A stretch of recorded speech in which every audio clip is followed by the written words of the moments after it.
it's interesting because if you haven't been to a rave and you're filming a movie essentially, about a rave and hopefully you haven't been chased by a killer either. But Right. but we're in different times. um, uh,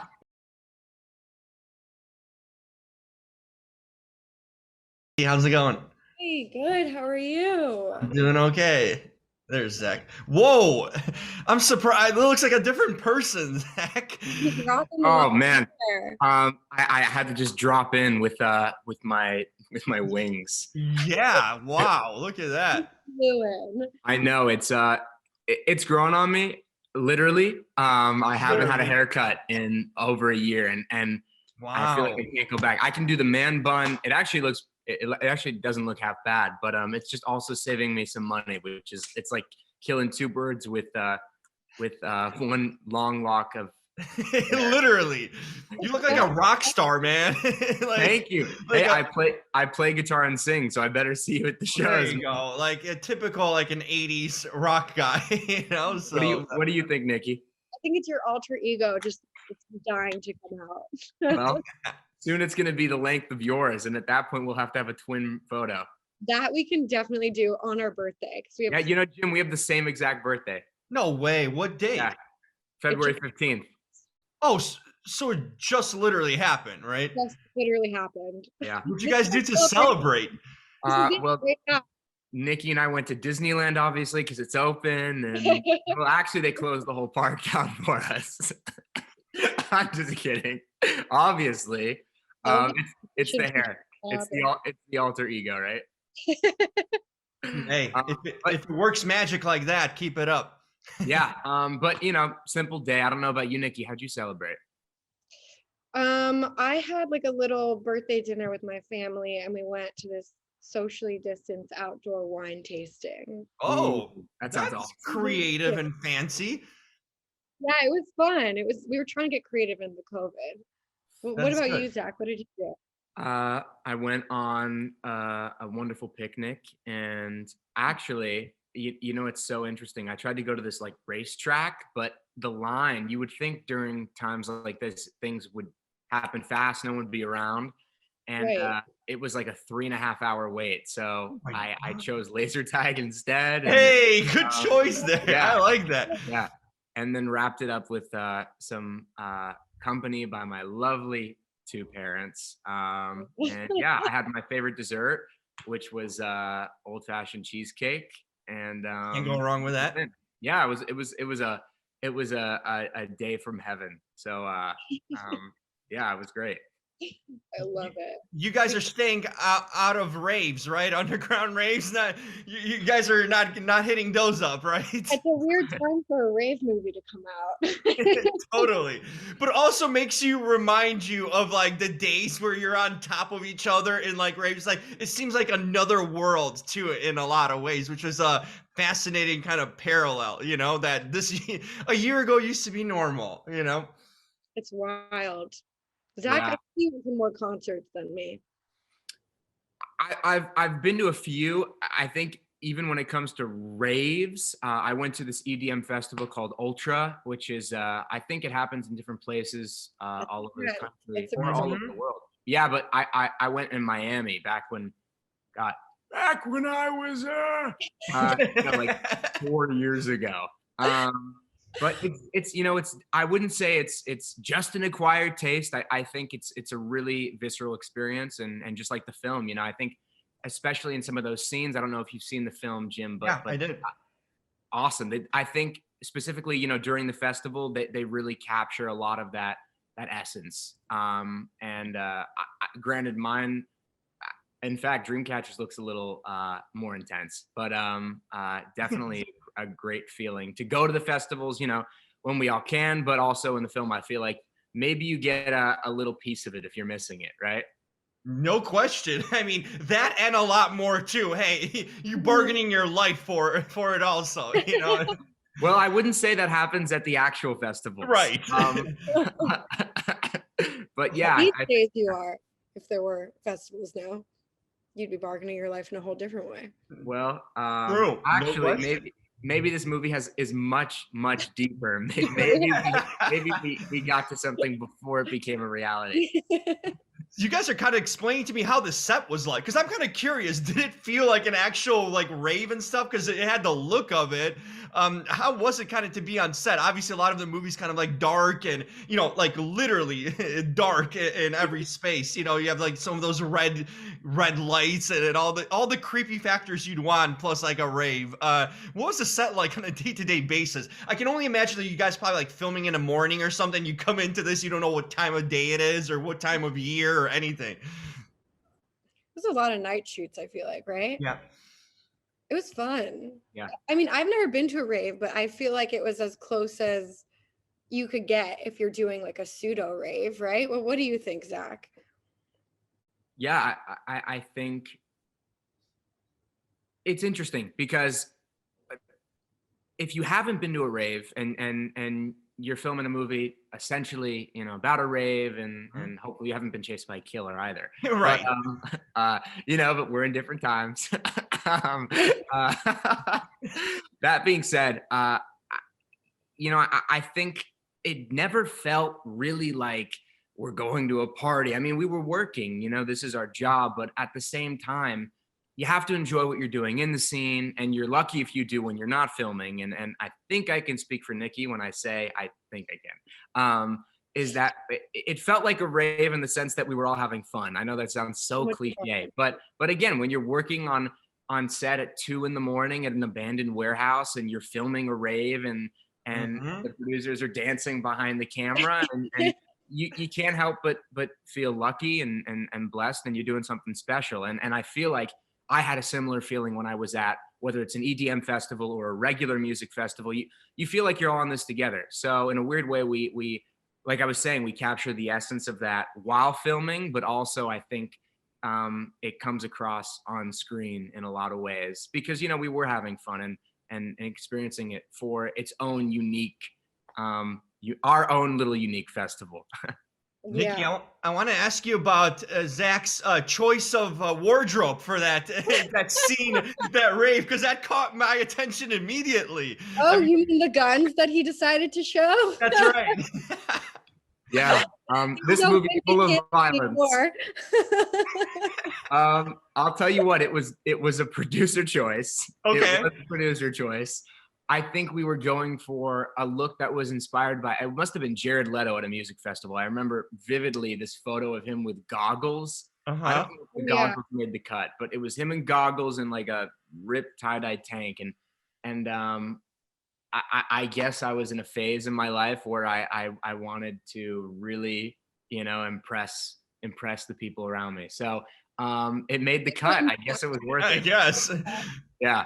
I think I've toned down and I'm much happier. But I'm glad forever there's footage of me, in my glory days. Your glory days indeed.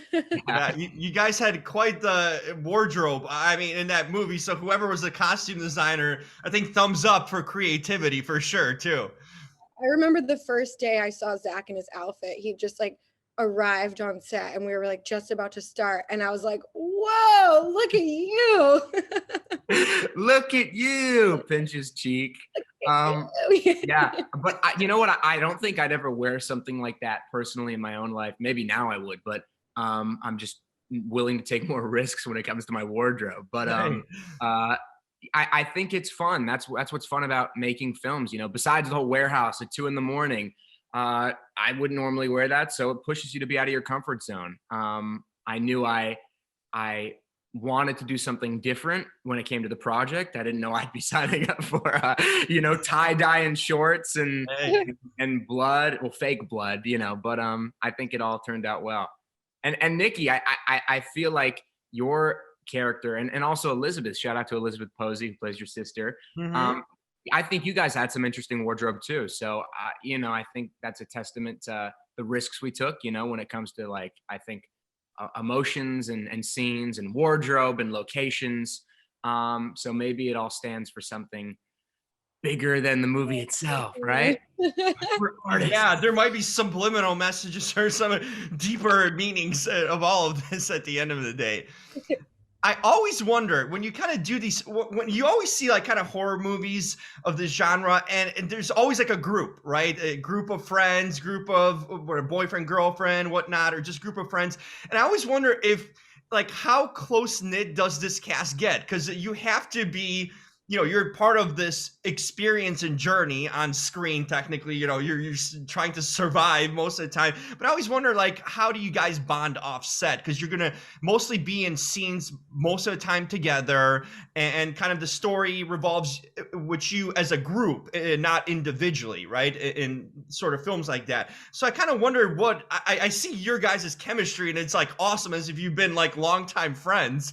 Did you develop that bond on set with everyone that you guys work with? Because it would seem like that's like a place to gather friends, movies like this, to make new friends, lifelong friends out of it.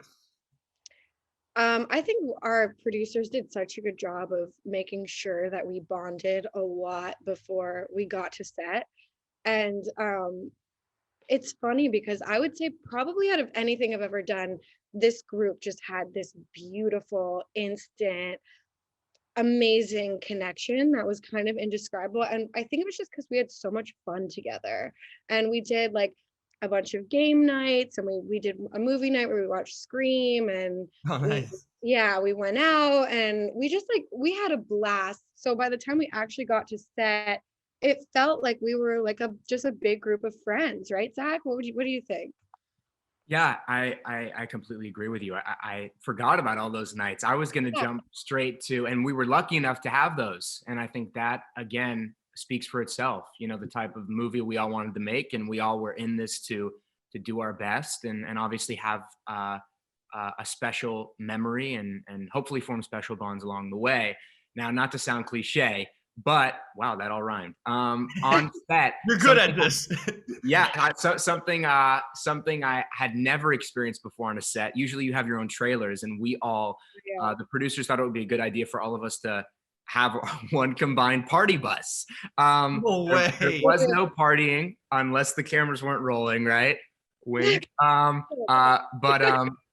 fun thing about that, you might be thinking like, oh, party bus, isn't that, it sounds like a lot, but really what it in a weird way forced us to do. I mean, granted, we didn't have to sit inside, we could sit in other places on set, but when we're not filming or we don't have a scene, we're either preparing in the same room together or talking. When you're around someone, you're going to hopefully communicate with them, if we're not on our phones these days, like everyone Right. is. But this was before social media. No, it wasn't.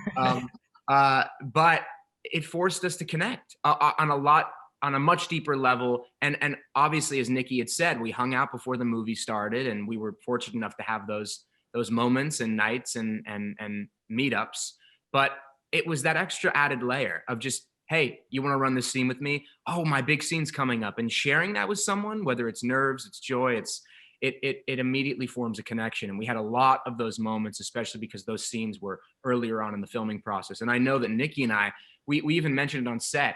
We had such a great chemistry off the bat, whether it was like the love for our craft, or just enjoying the characters and the experience itself. I think that totally words blanking me manifested itself on screen. And again, because of moments like Niki said, and the party bus, I think the rest of us, it all unfolded in a great way. I'm gonna stay and kind of wrap up on that theme. I know you guys can act. That's not the thing, but I want to know, working together.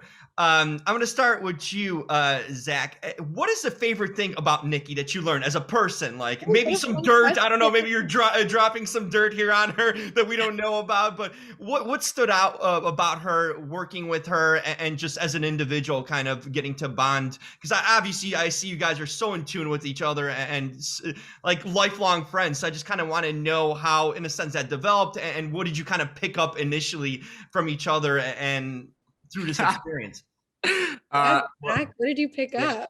I'll tell you what, besides the fact that I really think it's special when you can work on any project and immediately have chemistry, I think that Niki, what I really like about her, she's unapologetically herself, and not in a condescending way. It's it's admirable, because I think where I was in my life, and it comes across on screen.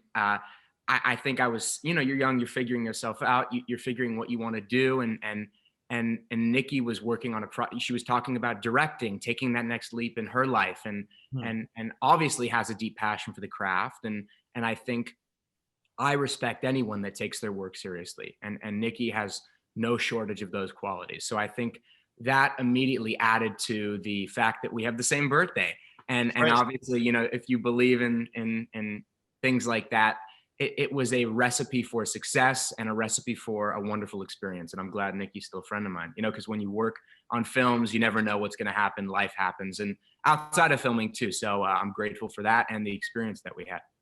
Niki, I'm going to turn it over to you. Same thing about Zach. What stood out about him? What kind of drew you into him as an individual?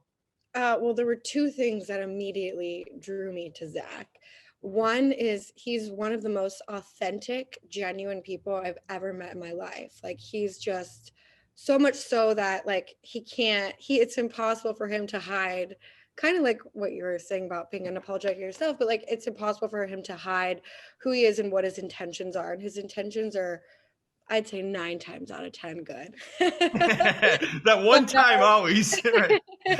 But so it's that for me. And he takes his craft and his career so seriously. And it was very inspiring for me, because we showed up on this set and it was, it's a horror film and it has really serious elements to it, but it was a really fun film, and it was a really fun, easy environment to be in. And it was easy to sort of get carried away in the fun of it all. And Zach was always sort of like my rock that kept bringing me back to like, no, like, we're gonna take this seriously. Like, this is like our craft, and these are our characters that we're just gonna like dive headfirst into. And it made it so easy to act with him. Like, I think, Zach, I think you're my favorite person I've ever had a scene with, because you just like, they say action, you're just like right in it. So I'd say his authenticity and how seriously he takes his work. I love it. Thank you. You know what, Niki, it takes 2 to tango. A scene isn't just one side. So it helps that, obviously, like I said, you take the craft as seriously, and I appreciate it. You hope for that. And cut. Okay, perfect. You can't end it any better. I mean, that's scene right there. We got it on camera. You guys are a blast. I had so much fun talking to you. And you know what? The thing is, in this industry, as you guys know, there's a lot of people who aren't authentic. So having that quality as an individual is probably the uttermost important quality to have in this industry, knowing who you are and where you come from, and just always being yourself. So I hope you guys continue being yourselves throughout your careers. And it's cool and refreshing to hear, because as you guys know, this industry, people try to be something they're not a lot of times. And it's tough sometimes being yourself and just embracing that. So that's awesome. Thank you so much. Your questions were awesome. You were great. Oh, you guys are a blast. Thank you. Not a wimpy kid anymore, Zach. So I know, but every day I wake up and I go online, it's like, oh wait, I still am.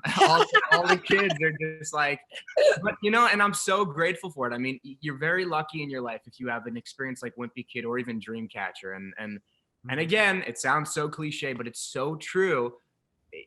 I'm so grateful. Again, the fact that people like you, Jim, are taking the time to interview Niki and I, and also watching our other work outside of this project. It's what we hope for as actors. We're here to entertain and hopefully get you a little bit, just for a moment, out of any current circumstances you're in. So thank you for giving us support by supporting us. Oh, absolutely. Been a longtime fan of both of you. So I've seen a lot of your movies and shows. So this is a cool experience for me, and hopefully get to catch up again down the road on the next project. You guys got to work together again. Make that a priority. We will. Right, Zach? Yeah. We said the same thing twice. If you watch this playback, we literally verbatim, it was like something, and then we said, we will. And then you asked me. So that's a sign right there. Yeah, we're like basically together as one these days. All right. I know you guys got to run. I'll get in trouble for keeping you up too long, but thanks so much again. Really had a blast, and hope I get to run into you guys again and chat, because this is fun. This is a lot of fun. Fun. Thank Same you here, for Jim. watching the movie Take too. care. Bye bye, guys. Bye. Bye.